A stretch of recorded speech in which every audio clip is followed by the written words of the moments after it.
It's Nolan. What's going on, y'all? It's the kid J Nolan here. Welcome back for another episode of Inside the Industry Podcast, your number one source for music and entertainment breakdowns, and of course, commentary across the board. All right. Now, today we're going to be talking about Megan Thee Stallion because, of course, we have the Hot Girl Summer Tour officially announced. It was talked about back in January, but as of today, Megan Thee Stallion took to social media to let the world know that she's officially on the way, right? And this is going to be a North American and European tour that starts in May. We're going to get into all of the details that are available now, which are not many, but we'll go through all of the cities that she's going to be touring through, the official dates, and all of those details will be dropped next week on Wednesday, March 20th, which is actually my birthday, the day of my 10K celebration. So make sure that you're tuned in for that stream because we're going to go over quite a few things on that show.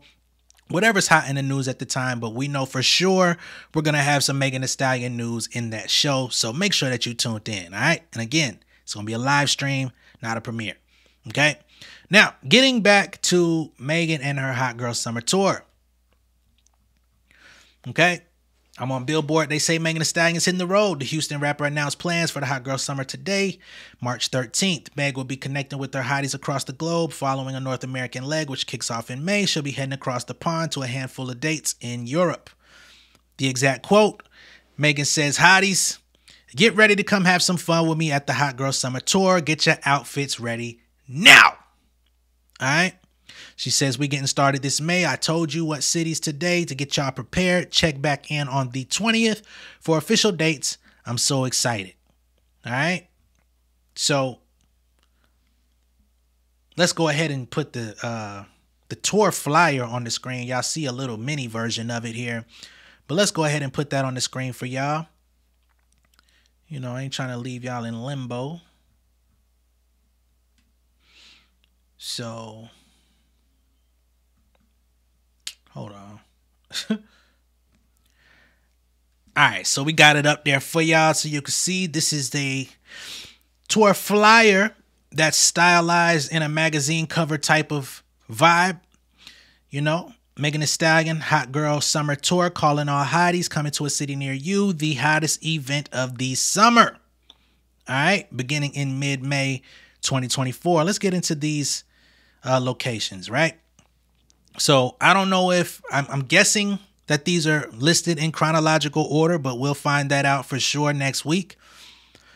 Starting off in Minneapolis, Minnesota. You also have Chicago, Illinois, Detroit, New York, Philadelphia, Baltimore, Memphis, of course, Atlanta. What it do? You know I got to salute every time I see the A on deck.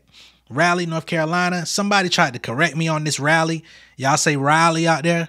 Well, there you have it. Hollywood, Florida, Tampa, Florida. Hey, you better not be going to that little spot that JT going to in Florida. Hey, we're going to get to that in a second, too. New Orleans, Louisiana, Dallas, Texas, Austin, Texas, Houston, Texas, Denver, Phoenix, LA, Vegas. After the Vegas show, she will be making her way across seas, all right? Jumping off in the UK in Glasgow, Manchester, then Paris. She's also going to Amsterdam, Cologne, Germany, Dublin, then back to the UK for Birmingham and kicking it off to end in London. All right. So those are the locations that she's jumping off for this Hot Girl Summer Tour. Now, the big question is, where's the album, right? We want the album. You're going to be touring. And she said that she's supposed to be putting out a project that will allow her to tour for the summer for the first time this year. That's what she said earlier when she went on Good Morning America. So we're waiting on that follow-up. We're waiting on that hiss back up. You know what I'm saying? The full project, top to bottom. You know, the follow-up to Traumazine, which I wasn't the biggest fan of Traumazine. I'm going to be very open and transparent with y'all about that. Not that the rapping wasn't good. I wasn't really big on the production that she used on the project. Just didn't feel all that great to me. It was an improvement from Good News in my estimation. It was definitely an improvement from Something for the Hotties. But it just didn't hit for me. Some of y'all may not like that I said that, y'all hotties, but on this channel, I keep it G. I keep it real about everyone. You know what I'm saying? Even the people that I like, we have to be somewhat balanced. I'm not saying that I'm going to be fully objective at all times. I'm not going to be fully unbiased at all times because I'm a human and I'm sitting here with a mic in front of me. So I'm going to tell you my opinion. It's going to be based on different things, but I'm going to be as balanced as I possibly can. Okay. Now, getting back to the article, they say Megan is coming off of earning her first solo #1 hit on the Billboard Hot 100 with Hiss in February. The scathing track caused quite the uproar, appearing to take shots at Nicki Minaj, who responded with her Bigfoot diss. We wasn't feeling that over here with the insiders, and nobody's going to change my opinion on that. Okay. Taking shots as well at Partisan Fontaine, Drake, Tory Lanez, and more. Hiss is still holding on to the elusive chart where it sits at number 94 this week. So the track has been on the charts since February. It's been there for over a month. Okay. So for all of the detractors and haters, it's still holding on in the Hot 100. It's still there. And it may take another week or two before it leaves. And it may see a surge getting closer to the tour. I don't know. We're going to have to see. Okay. They say an album may still be on the way before she hits the road for tour, which will be her first LP since 2022's Traumazine. Megan is now independent, as we talked about before, because she left her deal with 1501 and 300, but she has inked a partnership for distribution with Warner Music Group. Within the structure of that deal, the Houston Hottie will have access to WMG's global services ranging from music promotion to distribution, worldwide marketing, while still maintaining ownership of her masters and publishing, which is a pretty unique deal in the industry because she has global distribution from a major label without them owning her masters, and they can't touch her publishing, meaning that the money is hers. She gonna really be getting rich. I don't know what her pockets was looking like. I don't know what her finances was looking like up to this point. They said she was in an unconscionable deal with 1501, but as you can see, the energy that she's got while she's out in Japan and that she's had in 2024, it seems like the money's been coming in well, even from Cobra, which wasn't a hit record, but it's a record that she owned completely, which hits different. If you're a big artist and you have global promotion and you're able to still be in the conversation with other bigger artists, that's moolah. Okay. Then she comes back with Hiss, a solo hit record, #1 that she owns in totality. That's a big fucking deal. I ain't gonna lie to y'all. She says, "This is the beginning of an exciting new chapter of my life and career. I'm really focused on building an empire and growing as an entrepreneur, so I'm proud to take this next step in my journey and work with Max Lusada and the entire Warner Music Group team in this new capacity. I know we're going to create history together."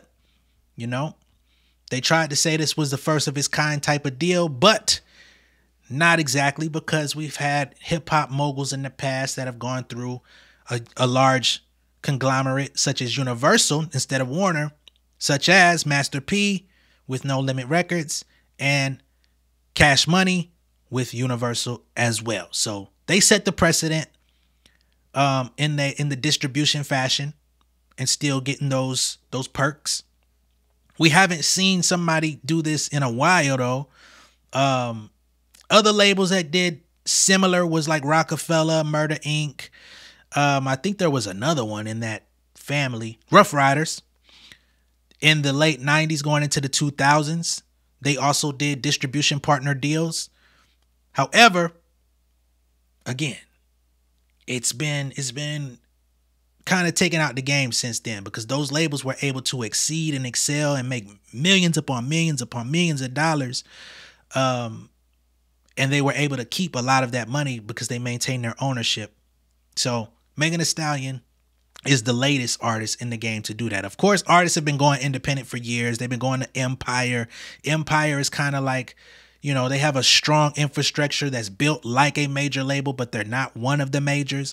But they do give independent deals out. They have some big artists that are over there. They have smaller artists that are over there. So that's also been a passageway for a lot of people to try to maintain a higher percentage of their ownership and their money. But again, what she's doing is much different from her peers. We can say that with our full chest. All right. Now, Megan Thee Stallion has been having the time of her life out in Japan. She's been trying all types of foods. She's been cosplaying, you know, dressing up as a series of different anime characters, having a ball. She's got her new workout fitness line with Nike that's out, that's been selling out. They're doing limited runs on those, so of course they're selling out fast. Looks like she's got her own custom Astro Hottie Nike Air Max 97 that's coming out in a custom colorway. She posted an update rocking the shoes the other day. So that's also something that's on the way for Megan Thee Stallion. It seems like all of the pieces are just lining up. Big business, big deals, big money. Okay? So for anybody saying, well, Rock Nation, it looked like Rock Nation is leading her in the right direction. Y'all niggas could kind of lay that shit to rest. We gonna keep it all the way funky over here. Now, for some of you, there was some Nicki Minaj, you know, supporters, we'll just call you that was in my comments the other day. Y'all been in my comments for a while. When I spoke about that dancer that called her out for the dance moves and whatnot, or called her team out, y'all was like, well, Nicki Minaj is on the biggest female rap tour ever, and you ain't never gonna see Cardi B or Megan Thee Stallion go on tour because they can't. I sat back and let y'all have that. I said, hey, they will be on tour soon. They got albums on the way. You'd be crazy to think that their label's not going to allow them to go cash in somewhere. Okay? I talked about JT announcing her tour, you know, her club appearances, her bag pickup for 30 days, which, again, I'm not mad at. I have no issue with JT going out and getting bagged from the clubs, the bars and grills, and the Kentucky Fried Chickens that she's going to, okay? It is, look, we only saying this for jokes. In all seriousness, artists do go out to clubs to get their bags. I don't know about bars and grills so much. I saw that and I was a little questionable, right? But I saw, if you ever watch $1 Million Worth of Game with Gilly and Wallow used to call Gilly a bar and grill rapper. You know what I'm saying? He was like, nigga, you was never a rapper. You was a bar and grill nigga. You used to tour bars and grills. That was used as an insult multiple times on their show. So when you see a bar and grill, or at least when I see a bar and grill, I'm always thinking of that. But again, she came out and said, hey, this is not my official tour. I just basically lumped all of my bookings together and packaged it as a tour. She says once the EP comes out, I will definitely be going and linking up with Ticketmaster for the official. That is yet to be seen because we don't know when her album or EP is dropping. But hopefully she gets a date for that. You know what I'm saying? QC, what the fuck's going on? But when I talked about that series of dates that she has coming up, and of course we talked about it in a comical manner because it was comical to think that somebody would come out and say they about to go on a tour, and then when you look at the actual locations, it's not really hitting like that, you know? So I spoke about this thing, and then I had the Nicki Minaj fans coming and saying, well, at least she's doing something that Nicki Minaj and Cardi ain't never gonna do. It was like, dang, this is a repeat.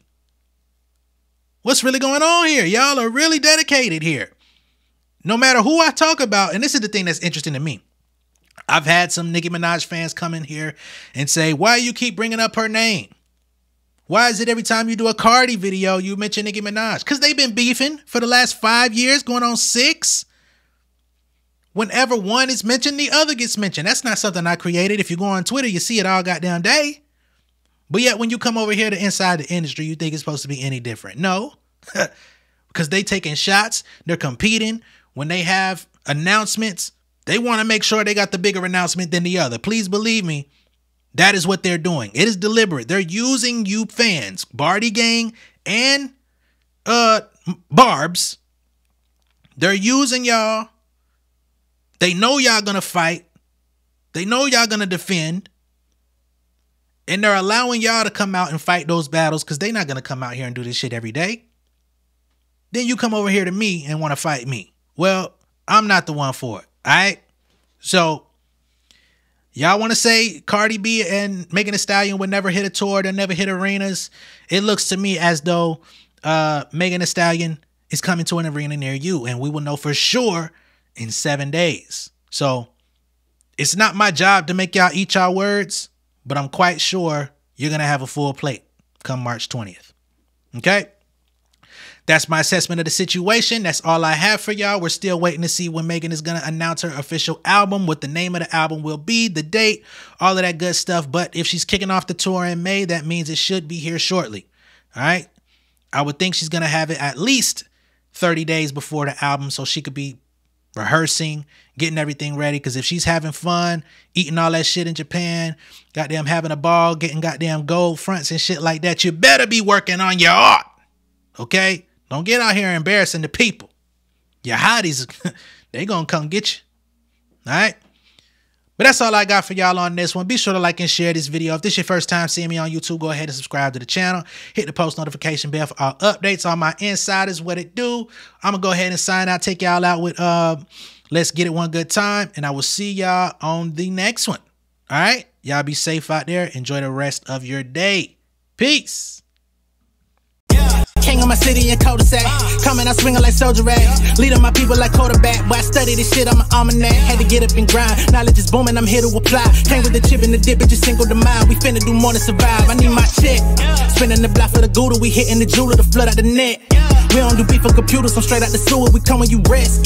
Niggas be looking perplexed, so keeping my foot on their neck. No map, I trust my gut for the quest. With drama, I'm fully abreast. I was ready for years and they doubted me. All of a sudden they tell me they proud of me. I been dropping these haters like calories. Cross them out, I came back with some batteries. Stand for my honor, but too raw, no corner. Packing the stick with a drummer.